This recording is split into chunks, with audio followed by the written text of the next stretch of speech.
All right. I got a question that I thought would make for a good video chat. So the question was, would you be able to do a video on a red dot transition course? My agency is transitioning to red dots in a couple of months, and I'm curious what the other agencies are doing. Yeah, we could talk about that. So we do 3 or 4 red dot transition classes a year because in 2019, my agency authorized red dots, but because we're individual officer purchase, not everybody transitioned. A bunch did in the beginning. Pretty much all the recruits have been red dots since then, but we still get some folks, every several months that decide like, hey, the future is now, or I'm ready, or whatever the reason is. Now they want to transition, even though this is now year 7 that it's been available. So we do red dot transition classes regularly. And the thing to know prior to our class, I guess the way this works is prior to them ever coming to the class, they've already either sourced a new gun that's optic cut or had their gun milled by a shop in town that we recommend. They've already got a plate that we recommend, an optic from the approved list, and it's already come to us, whether it's got a plate or not, direct mount or not, and we've got it mounted, torqued, laser zeroed prior to day 1, so that as soon as we start class, we don't have any gear problems. We're not mounting optics, trying to get them zeroed and Loctited and things like that, so that on right out of the gate we can start.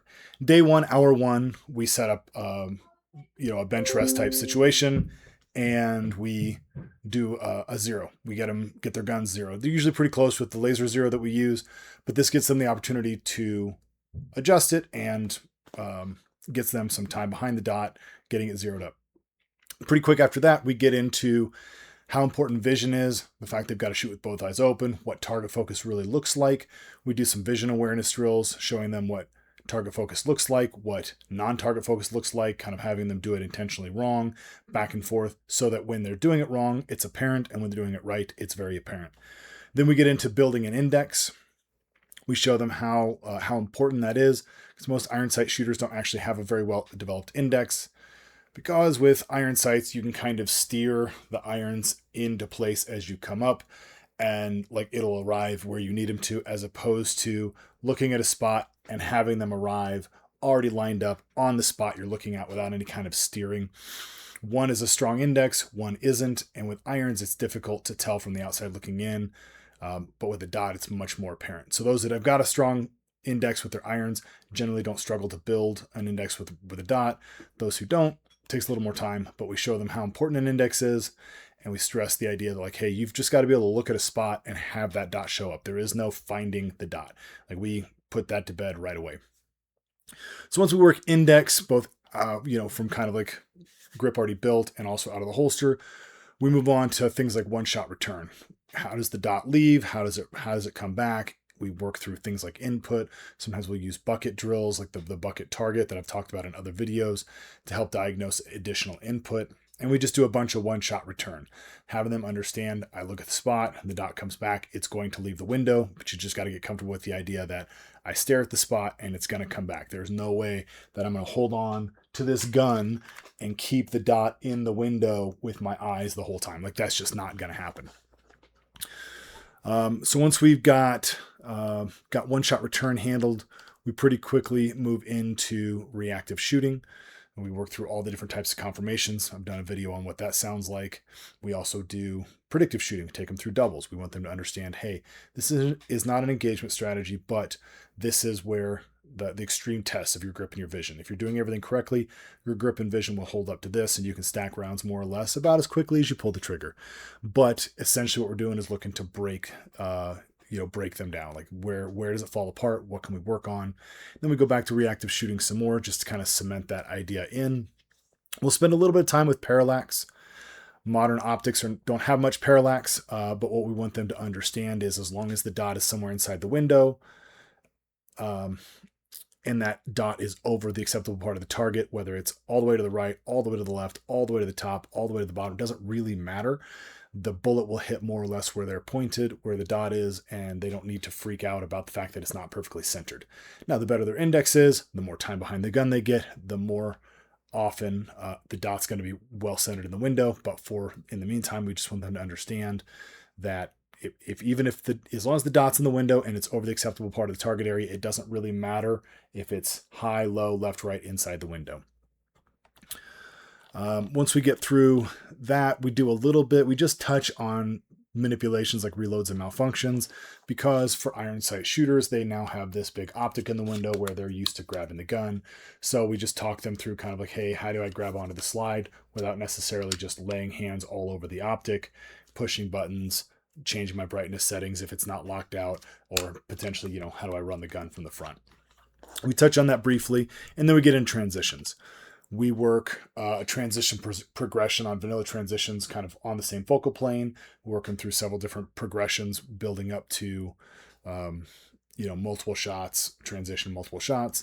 And then we relatively quickly get into transitions in depth, because that's still transitioning side to side in a lateral motion, but now we've got focal depth change. So it's a lot harder, and it just really cements the whole idea of the pieces that have to happen. It cements it home for them.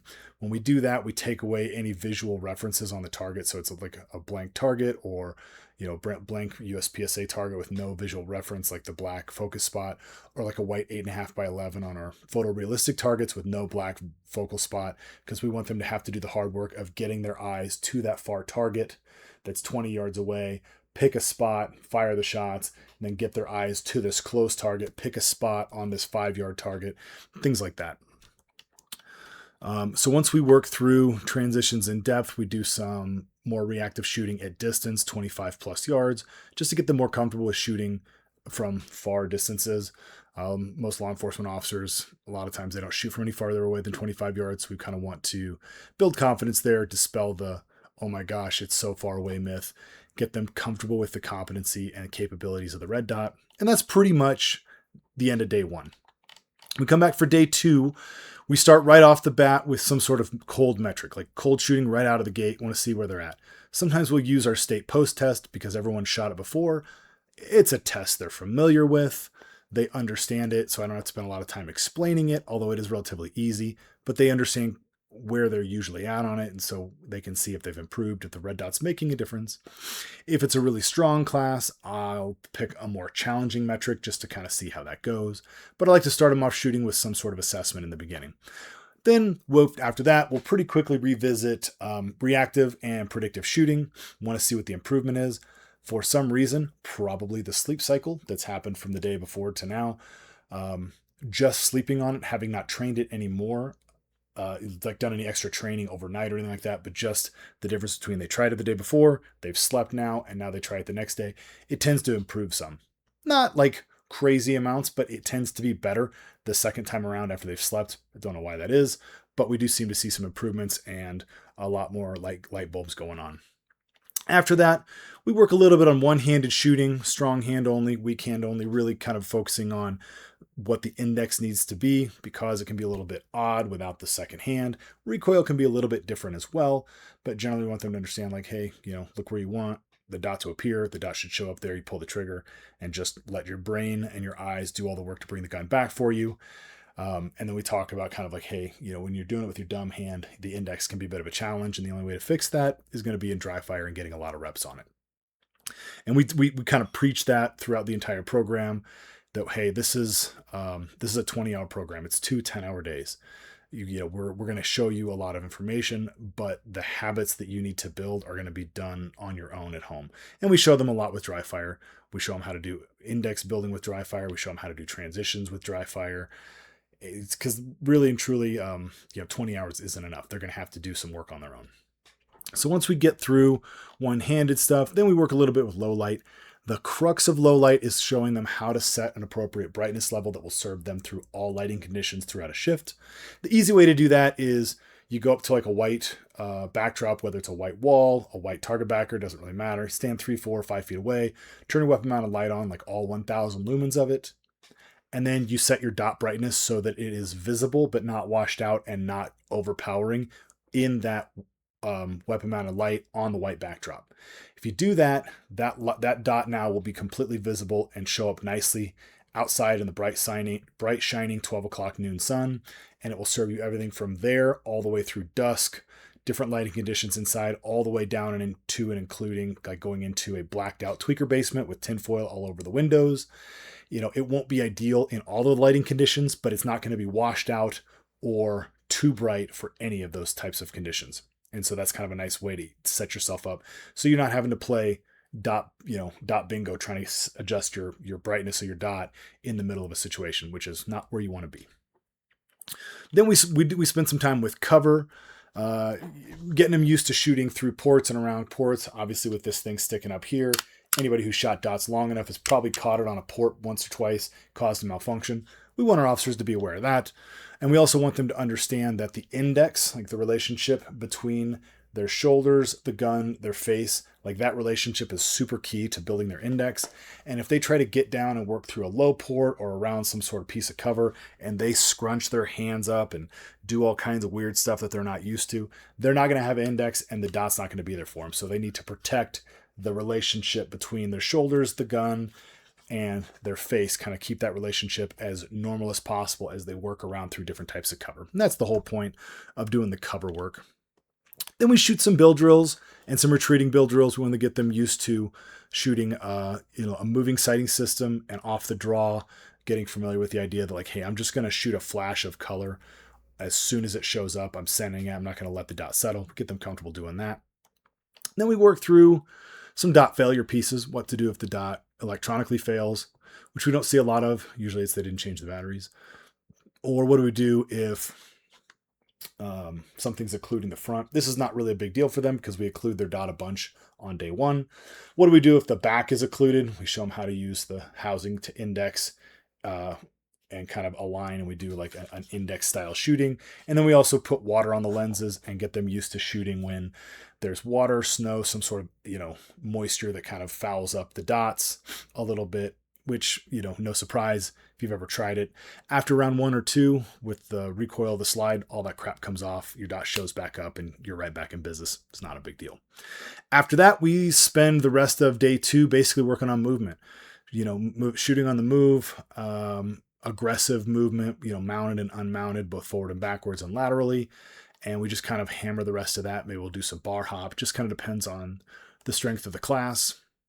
And then at the end, we've got open time where we, if we've got any concepts that need additional work, any problem areas, we can hit that. If we've got a class that's doing really well, then we'll just run some fun drills and kind of just have a little bit of maybe some competition, or just put them on a timer and just kind of see what they're capable of doing. Just kind of let them explore the new capabilities, right? Let them redline their red dot a little bit, take it out on the track and just really see what they can get away with and have some fun kind of to wrap the day up. But that's the way our two-day class goes, like a 30,000 foot view. I didn't go super in depth into all the drills, but just kind of the general concepts that we hit on and the progression that we use.